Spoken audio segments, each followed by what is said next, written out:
Hey, what's up, guys? It's Dave.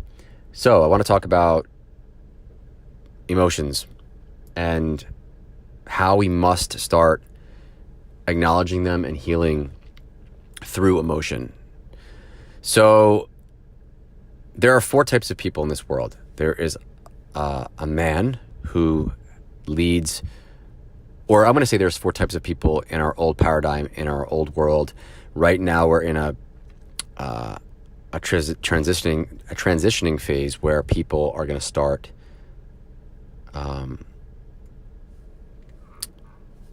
mixing and kind of transforming into, or coming into balance is what I should be saying. So they'll be moving back and forth among a spectrum of divine masculine and divine feminine energy. However, there are four types of people on this planet.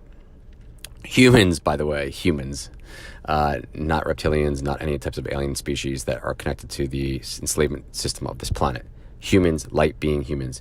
So there was a man who had led with his divine masculine energy, or a man who led with his divine feminine energy. Then there was a woman who led with her divine feminine energy, or a woman that led with her divine masculine energy. So right now, the planet is completely embedded with divine feminine energy, and that's going to take us into this whole new age. The old energetic patterning of our planet was perverted and also bastardized by the dark forces. So it was a patriarchal energy that wasn't in divine nature, but it was of masculine nature. So with that energy frequency pretty much held within the roots of our planet and within the roots of society, because the mother energy had to leave the planet. The mother energy that was here, that feminine energy that was here on Mother Earth before this dark force, had to leave the planet because of this patriarchal dark force that came through. So it was completely controlled by this perverted masculine energy that was not connected to divine masculine energy. So what happened was it influenced our beingness here, our conditioning. And what happened was it taught many of us not to connect with the internal aspects of ourselves, of our soul, of our essence, of our emotions. It kind of made us swipe everything that we felt under the rug. And with this comes a lot of trauma, a lot of loss, loss to who you are. It starts to fragment your soul. It begins to fragment your ego and the physical reality, and it doesn't allow you to cope properly. And what I'm getting at is this. Growing up, I have to say that a lot of my healing took place because of crying and releasing my emotions. And anytime I was upset with someone or someone treated me badly, I didn't hesitate to let them know how I felt.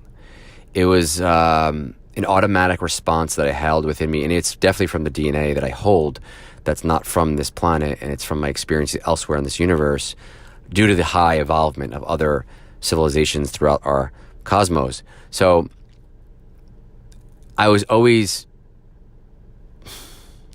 how do I put this? I don't think I was put down, or I was made to feel that how I reacted was wrong. That as a man, it was not right to be that sensitive.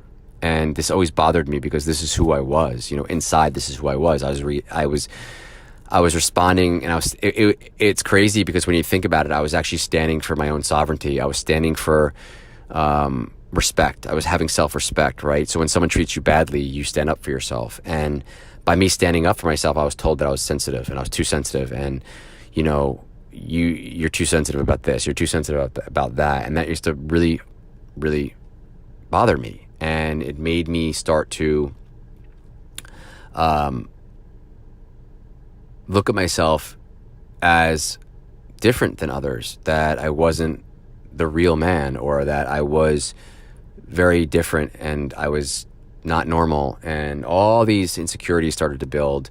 and you start to create this false self, right? This is something who I'm not, but I'm creating that this is who I am, and this starts the fragmentation process. So,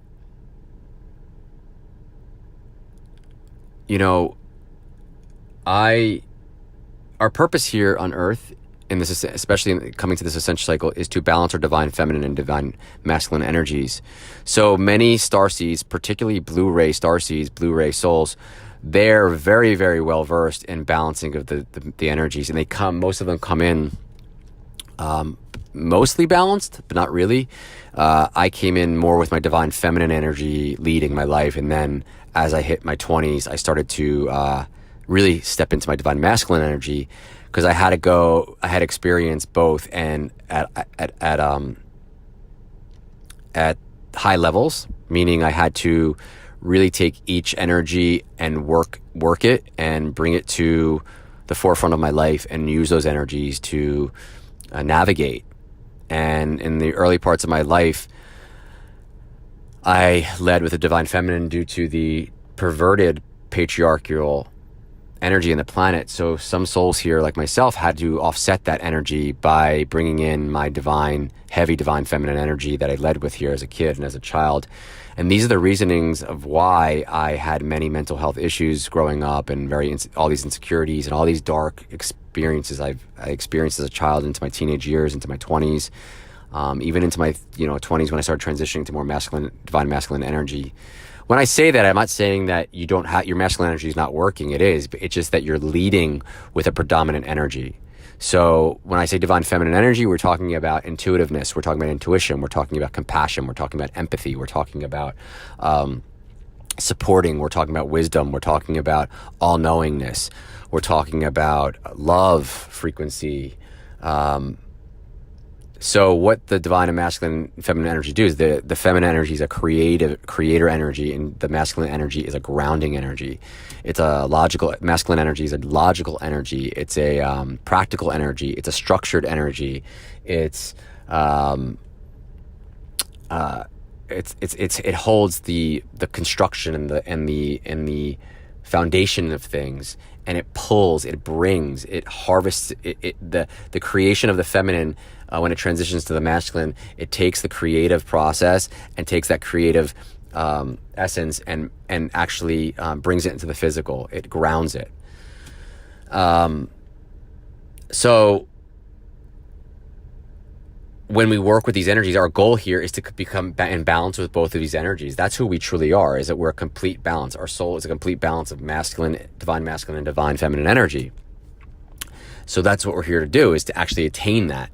And that's what we're all doing right now. Many star seeds on this planet are either working to do that right now or have done it. There's specific collectives like the Blu-rays who are very well versed in this. They're most of us are born into this balance, or we're a little off kilter. We get back into balance within probably the first 10 to 15, 20 years of our lives. For me, that was the case. I've been in balance for a pretty full balance, pretty much for a while now, a very long time. But in the beginning of my life, it was really difficult because I was facing and battling this dark force in the planet. And I'll be honest with you guys, I'm not embarrassed, but I cried a lot when I was a child. I cried a lot. And recently I've met someone who also did this and experienced this as a man or a male. And there's nothing wrong with crying. It's a huge, huge tool to heal. We can't hold on to emotions. If you hold on to emotions, it can actually cause physical disease, spiritual disease and physical disease. So it's always, always imperative that whatever you're feeling, if you feel the urge to release through tears, you must let that release. There's nothing wrong with crying, guys. You're not weak if you're a man and you cry. There's nothing wrong with it. And I always knew this as a child. And anytime everyone told me that I was too sensitive or this, I knew it was bullshit. I used to watch, my dad, I remember, used to watch a commercial, or sometimes I used to see like tears in his eyes, and he had to hold it in because he felt like he had to, because he was a man, right? And it's like, I used to get the same thing. I used to watch TV, even a commercial would make me tear up, and there's nothing wrong with that. Yes, empaths have a little bit more intense emotions because they naturally feel, and that's due to a whole other reason, due to many lifetimes going through traumatic experiences and things like this. That's a whole other topic. But yes, empaths do feel a little bit more intense emotion. But in general, everyone feels, right? We all have emotions. And I want to tell you right now that during this ascension cycle, if you need to cry, you better do it, because that will fast forward your healing process. It would fast forward your evolution, your soul's evolution here. It will fast forward the process for you. I'm telling you. There's been many days when I was a kid and a child that I was spent a lot of my time in my room just releasing through emotion and crying and getting in touch with why I felt certain things. And if I felt the need to cry, I would. And I never thought badly of myself when I did that, because I knew as a young kid that this was part of the human condition, that releasing tears and crying is a beautiful thing. It shows that you have love in the heart. It shows that you have love for yourself. You know, you're seeking and you're releasing that pain because you're giving yourself the love by crying. You're giving yourself that support that you need, because sometimes no one was able to give it to us. So usually after you cry, you feel pretty good. Even if no one's there to help you through it, you feel better, right? That shows you that you've released dark energy. You've released whatever's been attached to you. You've let it go by crying. So our old paradigm, our old patriarchal system didn't want men crying, and they created women subservient or inferior so they couldn't express, they can express their emotions, but they were taught that emotions weren't healthy either by becoming inferior and subservient.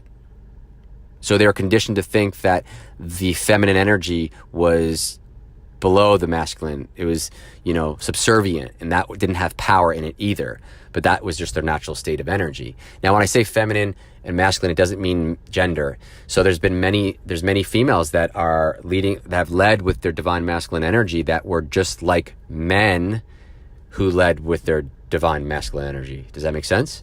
So they were not in touch with their emotions, things like that too. So it has nothing to do with gender, guys. Just know that. So I wanted to put that out there. I hope this helps at least one person. And I hope that if you're able to get in touch with your emotions, you're also able to shed some tears. There's nothing wrong with it. It's power. It's strength. Being vulnerable is a characteristics for strength. Just so you know that. Because you open up the doors. When you're being vulnerable, you're opening up the doors to healing through sorting out pain and working through it. And by doing that, it's an uphill battle sometimes. So you need strength to go through those problems and traumatic experiences that you've been through in your life. So you're strong if you cry. You're strong if you open those doors to vulnerability and experience head on what you are in fear of. That's strength, guys. Okay? I hope this helps you. I hope you're having a great weekend. I love you guys so much, and I will talk to you real soon. Bye-bye.